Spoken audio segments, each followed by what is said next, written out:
The visitor should never have been allowed past the reception desk. Mr. Ferguson only received guests by prior arrangement unless they came on extremely urgent business. Ferguson was the kind of man who valued his time. But his secretary, Miss Dale, was young and impressionable.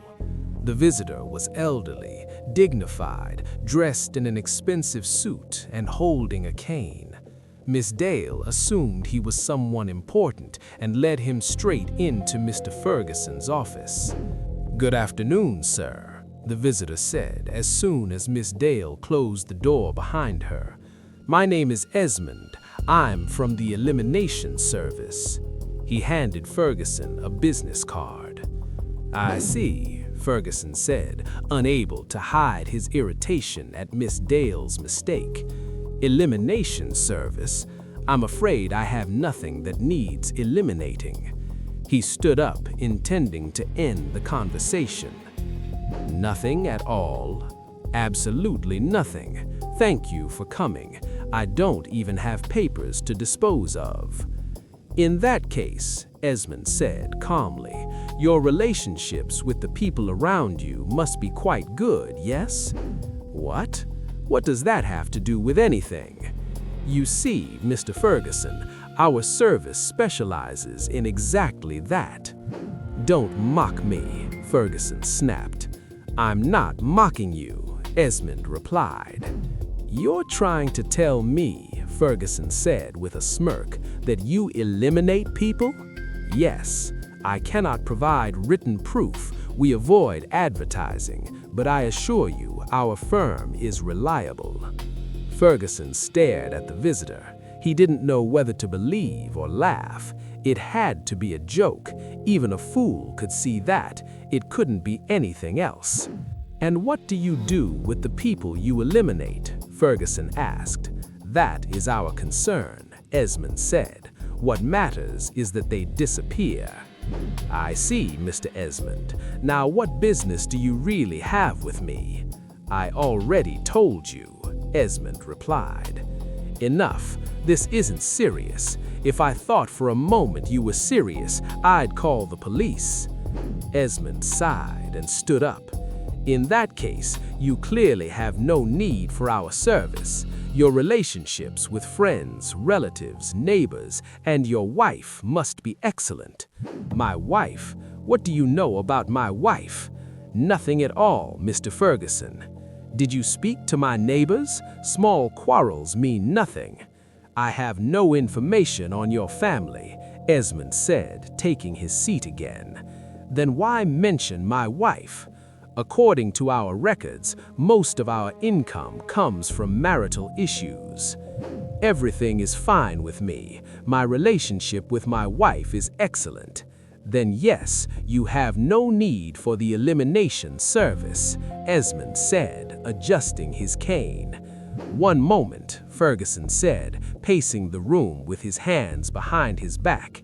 "You know, I don't believe a word you say, not one, but let's assume you're telling the truth. If I were to, hypothetically, request something, your verbal confirmation would be enough. What about payment? After the job is done?" "I don't care," Ferguson said hurriedly. "I'm just curious. Everything is fine with my wife. We've been married 17 years. Sure, we argue now and then." Esmond listened silently. "You have to compromise whether you like it or not," Ferguson continued. "I'm too old for romantic nonsense. It's not like I want to get rid of my wife." "I understand," Esmond said gently. "What I mean is," Ferguson went on, "sometimes I don't feel like living with her. She's loud, irritating, annoying. You understand?" "No," Esmond answered calmly. "That's impossible. Then why did you come here?" Esmond shrugged.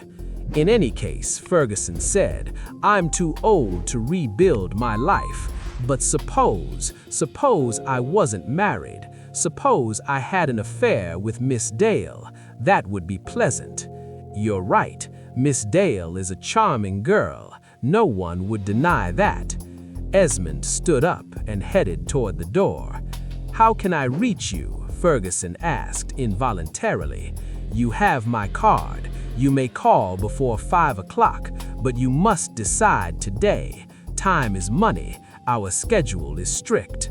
"Of course," Ferguson said with a smile. "I don't believe any of this. I don't know your terms.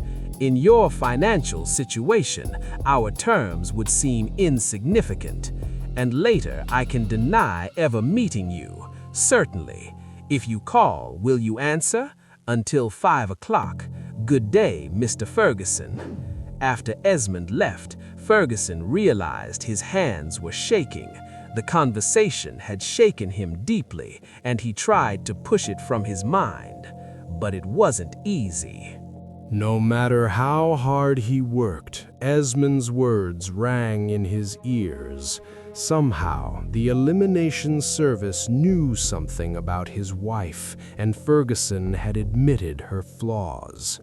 He forced himself to focus on work, but then Miss Dale entered with some papers.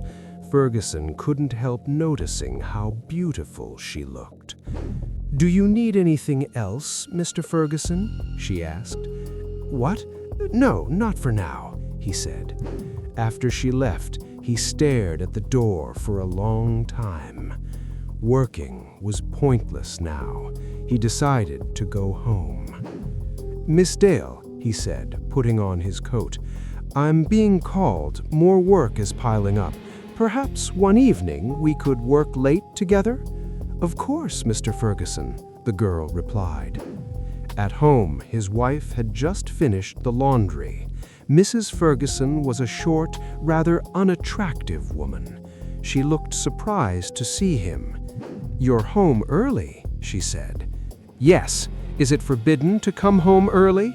he snapped, surprising himself. "Of course not. What, should I die in the office?" "No, don't nag me."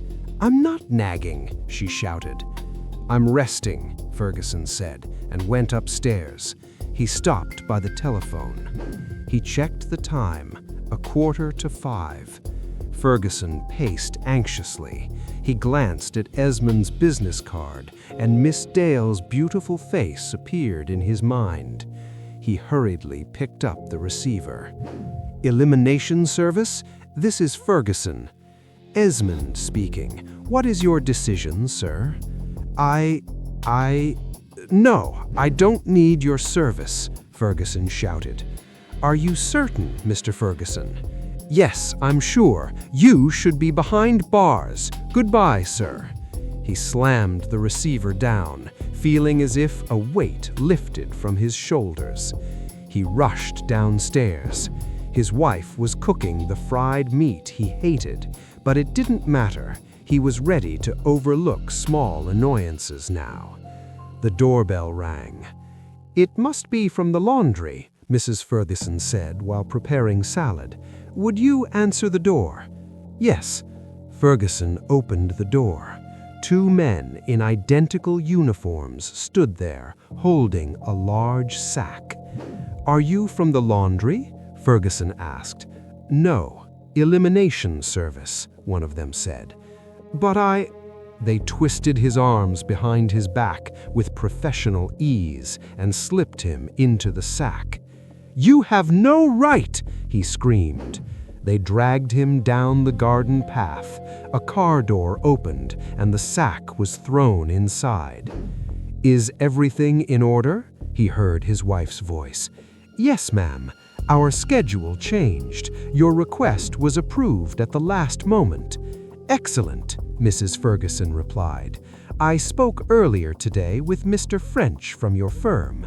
Now, if you don't mind, dinner is ready, and I'm expecting a guest."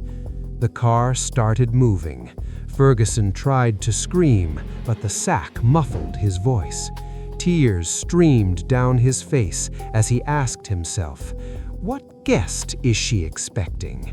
How did I not notice anything?"